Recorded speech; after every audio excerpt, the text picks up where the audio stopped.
সকলোকে এলপিএন এমিছাৰ ইউটিউব চেনেললৈ স্বাগতম জনাইছোঁ। আজি আমি সমাধান কৰিম ষষ্ঠ শ্ৰেণী গণিতৰ অনুশীলনী 10A প্ৰশ্নকেইটা। চোৱা 1 নম্বৰ প্ৰশ্নটো কি কৈছে, fill in the blanks with variables suppose x is a number. আৰু ইয়াত অসমীয়াত কি কৈছে চোৱা, চলক ব্যৱহাৰ কৰি খালী ঠাই পূৰ কৰা। ধৰা হ'ল এক্স এটা সংখ্যা, অৰ্থাৎ এক্সটো কি বুলি ধৰি লৈছে, এটা সংখ্যা বুলি ধৰি লৈছে। এতিয়া চোৱা 1 নম্বৰ প্ৰশ্নটো কি কৈছে,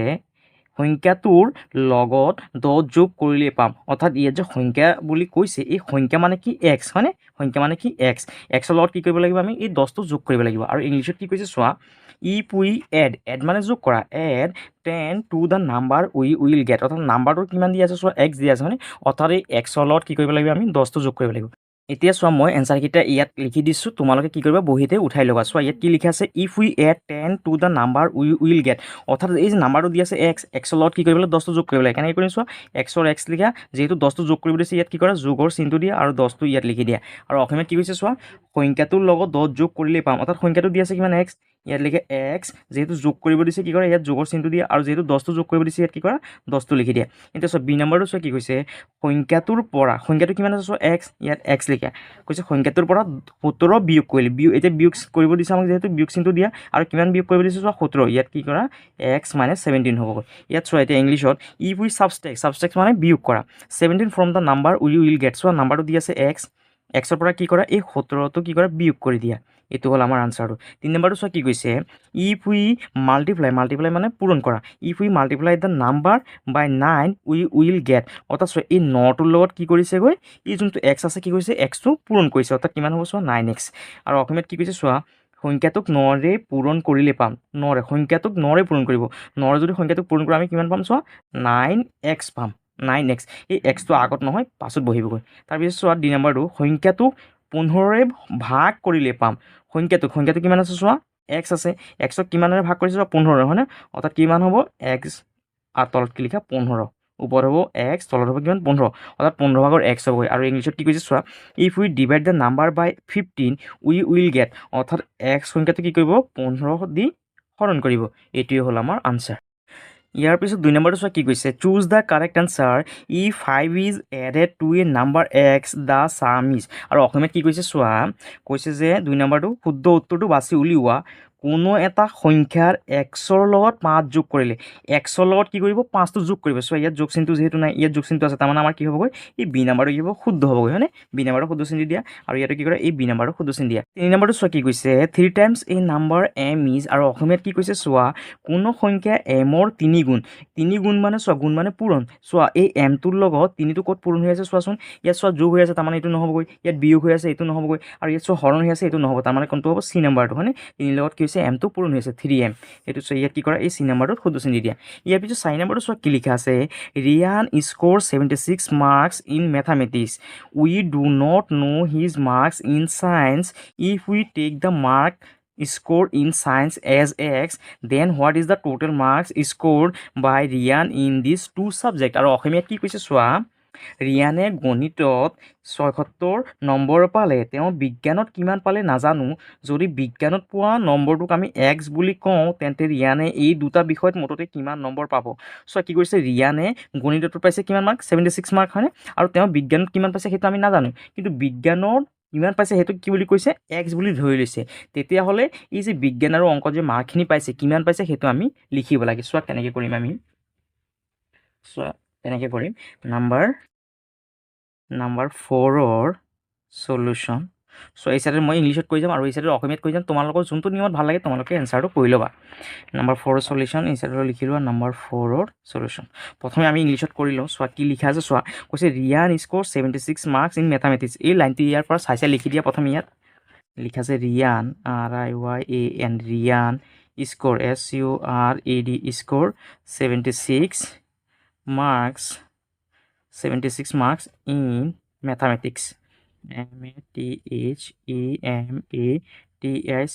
mathematics। তাৰপিছত কি কৈছে চোৱা, কৈছে তেওঁ ছায়েন্সত কিমান মাৰ্ক পাইছে সেইটো নাজানো, কিন্তু if we take the mark score in science as x, কৈছে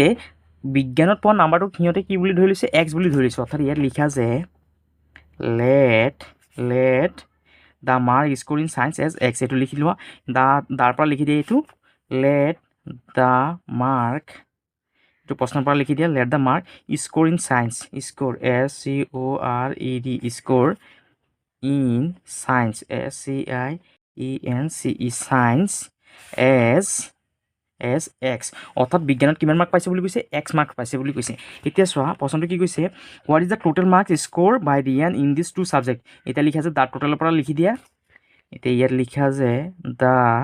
total TOTAL total marks MARKS marks চোৱা কি লিখা আছে দ্য টোটেল মাৰ্কছ স্ক'ৰ এতিয়া লিখা আছে স্ক'ৰ SCORED স্ক'ৰ তাৰপিছত কি লিখা আছে চোৱা বাই ৰিয়ান ইন দিছ এইটো প্ৰশ্নৰ পৰা লিখি দিয়া বাই Riyan in these two subjects SUBJECTS subject সমান সমান কিমান হ'ব চোৱা তেওঁ কি কৰিছে বিজ্ঞানত কিমান পাইছে চোৱা 76 পাইছে আৰু সায়েন্সত বিজ্ঞান নহয় মেথামেটিক্সত কিমান পাইছে 76 পাইছে আৰু বিজ্ঞানত কিমান পাইছে x পাইছে হয়নে ইয়াত কি কৰা যেহেতু বিজ্ঞানত কিমান পাইছে x ইয়াত x লিখি দিয়া আৰু যেহেতু কি কৈছে 76 পাইছে কিহত গণিতত সেইকাৰণে কি কৰে এক্সৰ লগত কি কৰে 76টো যোগ কৰি দিয়ে অৰ্থাৎ চোৱা তেওঁ বিজ্ঞান আৰু অংক দুখন মিলি পেলাই কিমান মাৰ্কটো পাইছে কিমান হ'ব এইটো আমাৰ সমীকৰণটো x + 76 এইটো হ'ল আমাৰ আনচাৰ এতিয়া চোৱা অসমীয়াত কেনেকৈ কৰিম চোৱা ৰিয়ানে গণিতত 76 নম্বৰ পালে এই কথাটো ইয়াত লিখি দিয়া ৰিয়ানে গণিতত 76 নম্বৰ পালে তাৰপিছত চোৱা কি লিখা আছে যদি বিজ্ঞানত পোৱা নম্বৰটোক আমি x বুলি ধৰি লওঁ ইয়াত লিখা আছে এতিয়া ধৰা হ'ল বিজ্ঞানত পোৱা নম্বৰটো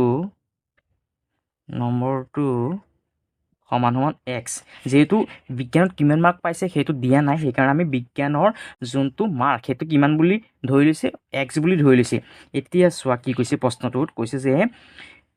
ৰিয়ানে এই দুটা বিষয়ত মুঠতে কিমান নম্বৰ পাব এতিয়া ইয়াত লিখা আছে ৰিয়ানে দুটা বিষয়ত মুঠতে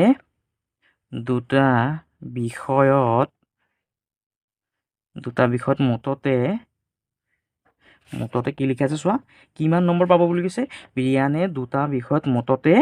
কিমান নম্বৰ পাব চোৱা তেওঁ কি পাইছে বিজ্ঞান কিমান পাইছে x ইয়াত x লিখা আৰু গণিতত কিমান পাইছে চোৱা 76 ইয়াত কি কৰে x লগত কি কৰে 76টো যোগ কৰি দিয়া আৰু এইটো হ'ল আমাৰ সমীকৰণটো এইটো হ'ল আমাৰ আনচাৰটো ইয়াৰ পাছত 5 নম্বৰটো চোৱা কি কৈছে Ankita head sum chocolates with her Madhusmita has 5 chocolates মোৰ দেন অংকিতা অৰ্থাৎ অংকিতাৰ হাতত কেইটামান চকলেট আছে বুলি কৈছে আকৌ মধুস্মিতা কি হৈছেগৈ অংকিতাতকৈ 5টা চকলেট কি হৈছে বেছি আছে বুলি কৈছে use an appropriate variable to write the algebraic expressions for the number of chocolates Madhusmita has আৰু অসমীয়াত কি কৈছে চোৱা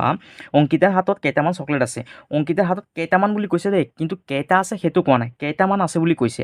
মধুস্মিতাৰ হাতত অংকিতাতকৈ 5টা চকলেট বেছি আছে উপযুক্ত চলক ব্যৱহাৰ কৰি মধুস্মিতাৰ হাতত থকা চকলেটৰ সংখ্যাক বীজগণিতীয় ৰাশিৰে প্ৰকাশ কৰা চোৱা কেনেকৈ কৰিম নাম্বাৰ 5ৰ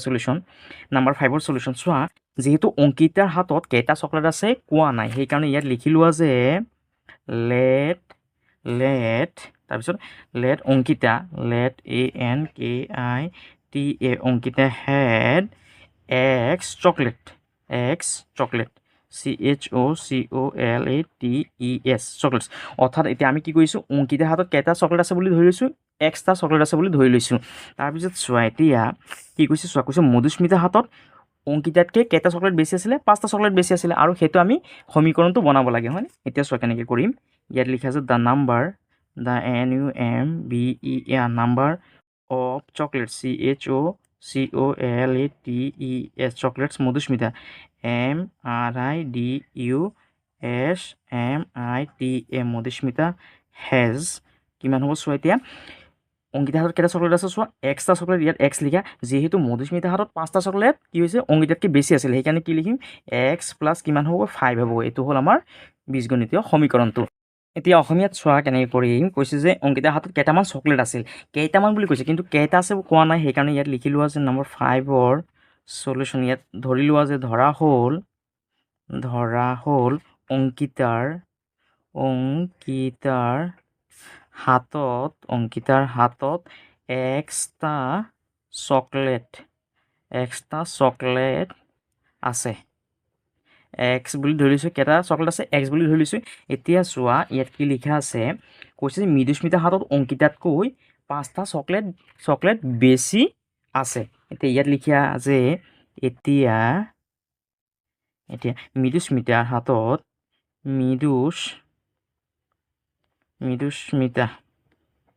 মৃদুস্মিতাৰ হাতত থকা চকলেটৰ সংখ্যা হ'ব কেইটা হ'ব চোৱা কৈছে আমাক কি কৈছে চোৱা কৈছে মৃদুস্মিতাৰ হাতত থকা চকলেটৰ সংখ্যা বীজগণিত ৰাশিৰে প্ৰকাশ কৰা এতিয়া মৃদুস্মিতাৰ হাতত কেইটা চকলেট আছে সেইটো আমি কি কৰিব লাগিব সমীকৰণটো বনাব লাগিব চোৱা কি কৈছে অংকিতাৰ হাতত কেইটা চকলেট আছে এক্সটা ইয়াত লিখে এক্স যিহেতু মৃদুস্মিতাৰ হাতত কি হৈছে চোৱা অংকিতাতকৈ 5টা চকলেট বেছি আছে হয়নে অৰ্থাৎ কি হ'ব ইয়াত এক্স প্লাছ কিমান হ'বগৈ 5 এইটোৱে হ'ল আমাৰ বীজগণিতীয় ৰাশিটো এতিয়া 6 নম্বৰটো চোৱা কি কৈছে some patterns were made with match sticks look at the patterns and complete the following table আৰু অসমীয়াত কি কৈছে চোৱা কাঠিৰে কেইটামান চানেকি সজা হ'ল চানেকি কেইটা মন কৰা আৰু তালিকা এখন সম্পূৰ্ণ কৰা চোৱা নম্বৰ এটো কি লিখা আছে ইয়াত ভি লিখা আছে হয়নে ইয়াত লিখা আছে চোৱা ভিৰ সংখ্যা ইয়াত চোৱা ভি কেইটা আছে চোৱা ইয়াত এটা ভি আছে ইয়াত 1 লিখিছে ইয়াত দুটা ভি আছে ইয়াত 2 লিখিছে ইয়াত চোৱা তিনিটা ভি আছে ইয়াত 3 লিখিছে ইয়াত 1 2 3 4 চাৰিটা ভি আছে ইয়াত 4 লিখিলে ইয়াত 1 2 3 4 5 6 7 8 9 10 যেহেতু 10টা ভি আছে ইয়াত কি কৰিলে 10 বুলি লিখিলে এতিয়া চোৱা কাঠিৰ সংখ্যা ইয়াত চোৱা কেইটা কাঠি আছে 1 2 সেইকাৰণে 2 লিখিলে ইয়াত চোৱা 1 2 3 4 চাৰিটা কাঠি আছে ইয়াত 4 লিখিলে ইয়াত 1 2 3 4 5 6 ছটা কাঠি আছে ইয়াত 6 বুলি লিখিলে আৰু ইয়াত চোৱা কেইটা কাঠি আছে 1 2 3 4 5 6 7 8 যেহেতু 8টা কাঠি আছে ইয়াত কিমান বুলি লিখিম আমি 8 বুলি লিখিম মই কিতাপত লিখি দিছোঁ তোমালোকে বহীত লিখি ল'বা চ' ইয়াত কেইটা কাঠি আছে 1 2 3 4 5 6 7 8 9 10 11 12 13 14 15 16 17 18 19 20 যেহেতু 20টা কাঠি আছে ইয়াত কিমান লিখিম আমি 20 বুলি লিখি ল'ম এতিয়া চোৱা ইয়াত কিমান লিখিম চোৱা এইটো আমি কেনেকৈ উলিয়াইছোঁ এই যোনটো 1 আছে 1টোৰ লগত আমি কি কৰিছোঁ 2 পূৰণ কৰিছোঁ 2 1 গুণ 2 পাইছোঁ আকৌ এই যোনটো 2 আছে 2ৰ লগত যদি 2 পূৰণ কৰোঁ কিমান পাম 4 পাম আকৌ এই 3টোৰ লগত যদি 2 পূৰণ কৰোঁ কিমান পাম 6 পাম 3 2 গুণ 6 এই 4টোৰ লগত 2 পূৰণ কৰিলে 8 পাম 10ৰ লগত যদি 2 পূৰণ কৰোঁ কিমান পাম 20 পাম আকৌ এতিয়া চোৱা এনৰ লগত যদি আমি 2 পূৰণ কৰোঁ কিমান পাম চোৱা 2n পাম হয়নে 2n হ'বগৈ ইয়াত এতিয়া চোৱা বি নাম্বাৰটো কি কৈছে আৰু চোৱা এতিয়া চোৱা অসমীয়াটো চাই লোৱা কি লিখিম এতিয়া চোৱা ইয়াত 1 আছে যেহেতু ভি এটা আছে ইয়াত 1 বুলি লিখিছে ইয়াত যেহেতু ভি দুটা আছে ইয়াৰ কাৰণে 2 লিখিলে ইয়াত ভি আছে 3টা 3 লিখিলে ইয়াত ভি আছে 4টা 4 লিখিলে ইয়াত ভি আছে 10টা 10 বুলি লিখি ল'লে এতিয়া চোৱা এই যোনটো কি আছে ভি ইয়াত চোৱা মেজৰ ষ্টিক কেইখন আছে 1 2 সেইকাৰণে 2 বুলি লিখিলে ইয়াত কেইখন আছে চোৱা 1 2 3 4 4খন কি আছে ষ্টিক আছে সেইকাৰণে ইয়াত কি কৰিলে 4 বুলি লিখিলে ইয়াত আছে কিমান চোৱা 1 2 3 4 5 6 6 বুলি আছে সেইকাৰণে আমি 6 বুলি লিখিলোঁ এতিয়া চোৱা ইয়াত কিমান হ'বগৈ ইয়াত আছে কিমান 4টোৰ লগত যদি আমি 2 পূৰণ কৰোঁ যিহেতু চোৱা এটা ভিৰ কাঠি কেইটা ষ্টিক কেইটা আছে দুটা হয়নে দুটাকৈ হ'লে কিমানটা হ'ব 4টাৰ কিমানটা হ'ব 8টা হ'বগৈ অৰ্থাৎ 4ৰ লগত যদি আমি 2 পূৰণ কৰোঁ কিমান হ'ব 4 দুগুণ 8 এতিয়া 10ৰ লগত 2 পূৰণ কৰি 10 দুগুণ কিমান হ'বগৈ 20 আৰু এই এনৰ লগত যদি 2 পূৰণ কৰোঁ কিমান হ'ব চোৱা 2n এইটো হ'ল আমাৰ 1 নম্বৰটো আনচাৰ এতিয়া বি নম্বৰটো চোৱা কি কৈছে নাম্বাৰ অফ ট্ৰেংগেল চোৱা ইয়াত কেইখন আছে ইয়াত আছে এখন সেইকাৰণে 1 বুলি লিখিলে ইয়াত আছে ট্ৰেংগেল দুখন সেইকাৰণে 2 বুলি লিখিলে ইয়াত আছে 1 2 3খন ট্ৰেংগেল আছে ইয়াত 3 লিখিলে ইয়াত আছে 1 2 3 4 4খন ট্ৰেংগেল আছে ইয়াত 4 বুলি লিখিলে ইয়াত 5 6 তেনেকৈ লিখা আছে আৰু চোৱা অসমীয়াত কেনেকৈ কৰিছে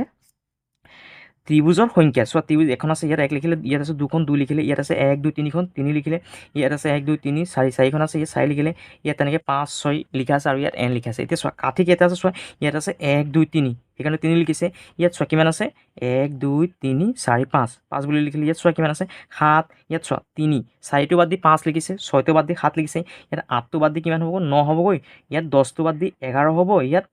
12টো বাদ দি 13 হ'ব হয়নে এতিয়া চোৱা ইয়াত কিমান হ'বগৈ চোৱা কেনেকৈ কৰিছে চোৱা এই যোনটো 1 আছে 1টোৰ লগত যদি আমি চোৱা 2 এটা যদি পূৰণ কৰোঁ 1ৰ লগত যদি আমি 2 পূৰণ কৰোঁ আৰু যদি 1 এটা যদি যোগ কৰোঁ কিমান পাম চোৱাচোন 2 1 গুণ 2 যোগ 1ৰ 1 2 আৰু 1 কিমান 3 এই 3টো পাই গ'লোঁ এই 2টোৰ লগত কি কৰা প্ৰথমে 2 এটা পূৰণ কৰা 2ৰ লগত 2 পূৰণ কৰা আৰু কি কৰিবা লগতে 1 এটা যোগ কৰাচোন কিমান হ'ব চোৱাচোন 2 2 4 যোগ 1 4 1 কিমান 5 চোৱা 5টো পাই গ'লোঁ এতিয়া চোৱা ইয়াত কেইখন ত্ৰিভুজ আছে 1 2 3খন ত্ৰিভুজ আছে সেইকাৰণে ইয়াত 3 লিখিলে এই 3টোৰ লগত 2 এটা পূৰণ কৰি দিয়া 3ৰ লগত 2 পূৰণ কৰা আৰু লগতে 1 এটা যোগ কৰিবা 3 2 গুণ 6 যোগ 1 6 1 কিমান 7 চ' আমি কিমান পাই গ'লোঁ 7 এতিয়া চোৱা আমি এইটো উলিয়াম ইয়াত কেইখন ত্ৰিভুজ আছে 1 2 3 4খন ইয়াত 4 বুলি লিখা এই 4টোৰ লগত কি কৰিব লাগিব 2 এটা পূৰণ কৰিব লাগিব 4ৰ লগত 2 পূৰণ কৰিলে আৰু কি কৰিম লগতে 1 এটা যোগ কৰিম এতিয়া চোৱা কিমান হয় 4 2 গুণ 8 যোগ 1 8 1 কিমান হয় 9 হয় হয়নে অৰ্থাৎ ইয়াত 9 পাই গ'লোঁ এই ঠিক তেনেকৈ 5ৰ লগত আমি কি কৰিম 2 এটা পূৰণ কৰি লগত 1 এটা যোগ কৰি দিম 5 2 10 আৰু 1টো যোগ কৰিলে কিমান 11 হ'ব 11টো পাই গ'লোঁ এতিয়া 6টোৰ লগত একে হ'ব 6ৰ লগত 2 পূৰণ কৰিলে 6 2 12 লগত 1 এটা যোগ কৰিম 13 হ'ব এতিয়া nৰ লগত কি কৰা 2 এটা পূৰণ কৰিবা nৰ লগত 2 এটা পূৰণ কৰিম আৰু কি কৰিম লগতে 1 এটা যোগ কৰিম এতিয়া চোৱা কিমান হ'ব 2ৰ লগত nটো পূৰণ কৰিলে কিমান হ'ব 2n হ'ব যোগৰ যোগ আৰু 1ৰ 1 অৰ্থাৎ চোৱা কিমান পালোঁ আমি 2n + 1 অৰ্থাৎ এইটো ঘৰত কিমান হ'ব চোৱা 2n + 1 লিখি দিবা এইটো ঘৰত আৰু চোৱা এতিয়া ইংলিছত কেনেকৈ কৰিম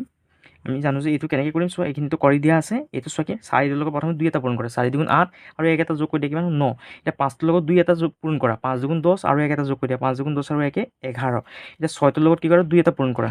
6ৰ লগত প্ৰথমে 6ৰ লগত 2 পূৰণ কৰা লগতে কি কৰা 1 এটা যোগ কৰি দিয়া চোৱাচোন কিমান হয় 6 2 12 যোগ 1 12 1 কিমান 13 অৰ্থাৎ এইটো ঘৰত কিমান হ'ব ইয়াত 13 এতিয়া nৰ লগত কি কৰা 2 এটা পূৰণ কৰি লোৱা এইটো কৰি লোৱা আমি হয়নে nৰ লগত 2 পূৰণ কৰি আৰু 1 এটা যোগ কৰি দিলোঁ কিমান হ'ব চোৱা nৰ লগত 2 পূৰণ কৰিলে 2n যোগৰ যোগ 1ৰ 1 অৰ্থাৎ কিমান হ'ব 2n + 1 ইয়াত লিখি দিয়া আছে 2n + 1 এইটোৱে হ'ল আমাৰ আনচাৰ ধন্যবাদ